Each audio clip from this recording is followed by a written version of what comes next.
Hello, Steve and Nardiya.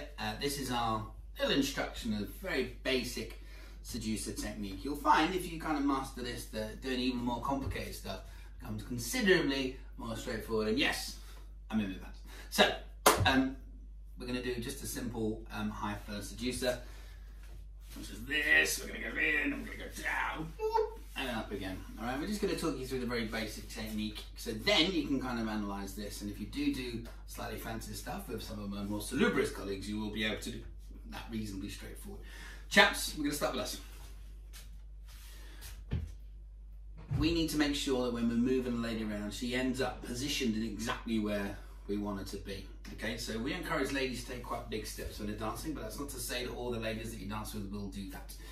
I know that when Nardiya moves around, that by the time she's gone out for the slingshot, as you can see, she's quite a long way past me. Both her feet are beyond me, which is a good thing.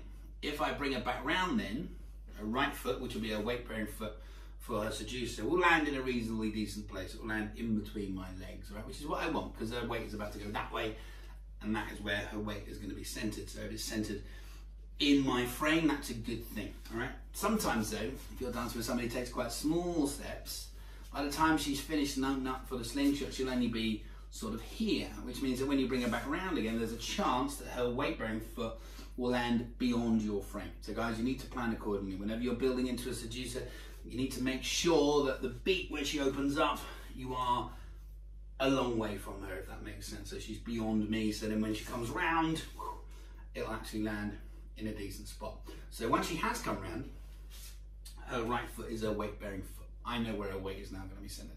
It's now all on me to make sure that when she does start the seducer, I'm doing all of my stuff correctly, all right? So guys, it's all about, in this case, your right hand. You need to have it on the lady's left shoulder blade. That is going to be your weight-bearing hand. Your left hand will end up on the lady's shoulder blade, or still holding her hand, or hooked on something else. But basically, guys, you need to do something with your left hand, but it's not the most important one. Your right hand is the weight-bearing hand. So as the lady dips down now, she's going to go that way.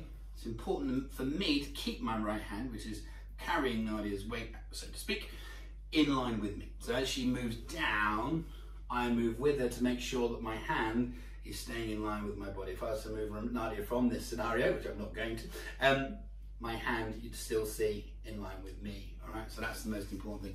You can't stay still, chaps, and let your hand wander outside the line of your body, because that's when the lady starts to become very, very heavy indeed, all right? Chaps, we are not carrying all of the lady's weight, nor is she supporting all of hers. All we're doing is supporting the lady's weight, all right? So I'm not carrying literally all of Nardiya's weight. By doing that, she's descending, her weight-bearing leg is bearing some of her weight, I'm supporting the rest. So what I need to do is I need to keep my hand in line with me. I also need to make sure I'm putting measures in place to make her descent from here to there, and the transition back again, a smooth one. So what's happening is my right elbow and my left knee are working together. So as she comes around, my weight is on my right foot.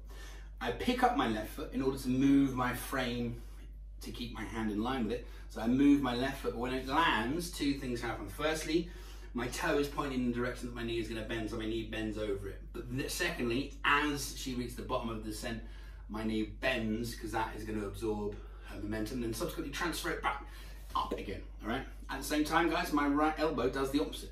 So what happens is my left knee bends, my right arm straightens, and those two things working together cushion her descent as she's going down. They also transition it back up again, all right? I've got to make sure that when she gets there and I pick her up, I don't just pick her up. What I do is I transition her back upwards, all right? So what happens is, even though I'm bending and straightening to go down, I'm doing the opposite to come up. I'm straightening and bending, and that is what will transition Nardiya to come back up again. Also, fellas, you've got to make sure that your hand is literally round on the lady's shoulder blade. So your wrist is very much on the side, because then as she starts to descend, what will happen is you'll be able to use your elbow in order to make that happen. So your hand, and this is slightly counterintuitive, but trust me, it's a thing. If your hand is further round, because you think, right, that'll be a bit more secure, what you've done then is you've lost the length of your forearm and the use of your elbow in that, and you're going to pull yourself down on top of her. A couple of other things, chaps, just blatantly obvious stuff, I know, but as much as you can, you've got to try and stay upright. Try and keep as much as you can your shoulder above your hip. Try and kind of bend over the lady, and make sure, if I show you from here, that the lady is going down in a straight line, all right? You're not kind of pulling her around that way at all. It's all going very straight, like so. Cool. So that's mostly, chaps, what we need to worry about. Ladies, from your point of view,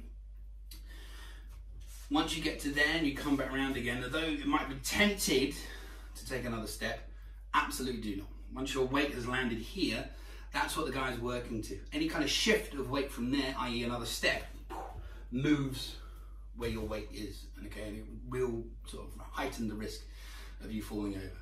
Also, same ladies as the men, this hand here, which will naturally kind of support you, try not to hug him with it.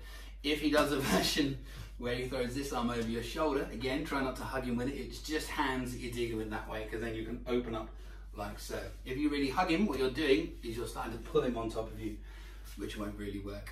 Try as much as you can not to do anything, to throw your weight towards your head. So don't throw your head back, don't kick your foot up in the air. Both of those things, the head thing is very terrible for your neck, and the foot thing will throw your weight in that direction, and you run the risk of being dropped. Ladies, as much as you can, nice straight line between your left toe and your head. Try and look nice straight like that. If your left foot bobs up a bit, that's not the end of the world. Just don't flick it up in the air or anything like that. And ladies, what you're doing, as much as you can, try and use your knee, your right knee, because that's on your weight-bearing leg, to control your descent.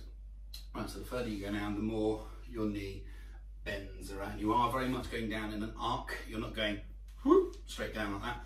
You're going in an arc like so, allowing the guy to accommodate your movement. Try not to try any of that at home.